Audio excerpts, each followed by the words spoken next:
네, 안녕하세요. 영척박의 영양사 실비아입니다.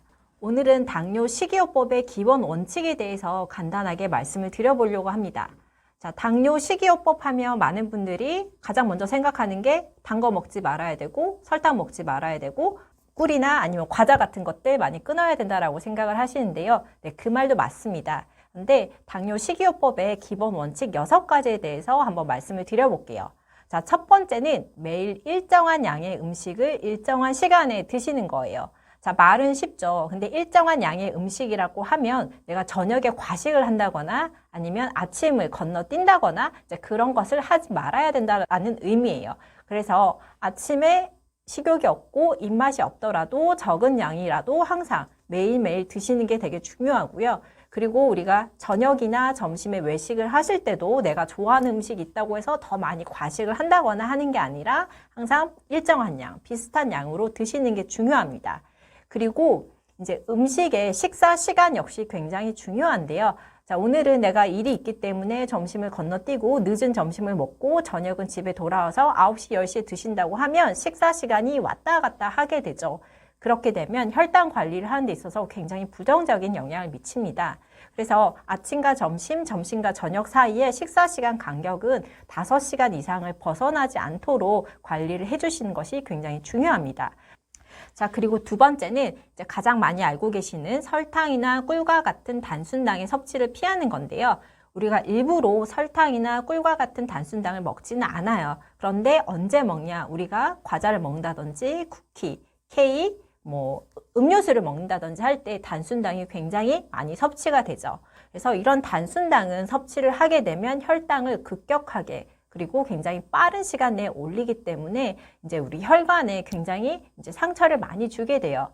그래서 이러한 단순당의 섭취는 줄여주시고 이런 음식 대신에 어떤 것을 드시면 좋겠다? 과일을 드신다든지 아니면 야채 스틱을 드신다든지 아니면 고구마 같은 걸 드신다든지 조금 더 그 가공된 식품이 아닌 원재료에 가까운 음식을 드셔주시면 좋겠습니다. 자, 그리고 세 번째는 식이섬유를 적절히 섭취하는 게 굉장히 중요한데요. 자, 식이섬유는 혈중 지방 농도를 낮춰주기 때문에 혈당 조절과 그리고 심혈관계 질환을 예방하는 데 굉장히 중요한 역할을 합니다. 그래서 식이섬유는 이제 당뇨 환자에게 있어서 일반인에 비해서 조금 더 많은 양이 요구가 되는데요. 우리가 야채나 과일을 이제 항상 이제 좀 가까이 두시고 특히나 야채 같은 경우에는 그 안에 당이 없기 때문에 점심, 저녁 우리가 먹을 수 있을 때마다 기회가 있을 때마다 최선의 노력을 다하셔서 조금 더 풍부하게 드시려고 노력을 해주시면 좋겠습니다. 그리고 이제 네 번째는 지방의 양을 적절히 조절을 하는 것이 필요합니다. 자, 지방의 섭취가 많아지면 포화지방산의 섭취도 많아지고 포화지방산의 섭취가 많아지게 되면 심혈관계 질환의 위험도가 올라가게 되죠. 심혈관계 질환이라고 하면 가장 많이 알고 있는 것이 고혈압이라든지 고지혈증의 위험도가 올라가고 이러한 질환이 발생을 하게 되면 당뇨의 발생 위험 역시 올라가기 때문에 적절한 양의 지방을 선택하시는 것이 중요합니다.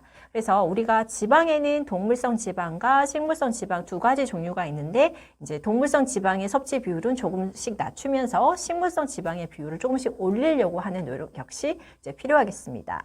그리고 다섯 번째는 소금 섭취를 줄이는 게 필요해요. 소금과 당뇨 무슨 관계가 있을까라고 생각을 하실 수가 있는데 이제 소금 섭취를 많이 하게 되면 가장 먼저 생각나는 질환이 뭐가 있죠? 고혈압이 있죠. 그래서 혈압이 올라갈 수가 있기 때문에 혈압이 올라가게 되면 이제 같은 만성 질환인 당뇨의 위험 역시 올라가기 때문에 소금 섭취를 줄여주시는 것이 좋습니다.